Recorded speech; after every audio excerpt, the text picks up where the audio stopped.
क्रोधः स्थितधीर्मुनिरुच्यते।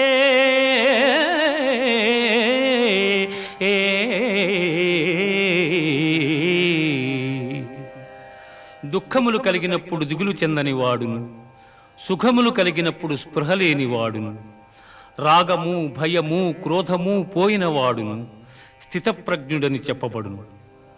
ధ్యాయతో విషయాన్ పుంసః సంగస్తేషూపజాయతే, సంగాత్ సంజాయతే కామః, కామాత్ క్రోధోభిజాయతే.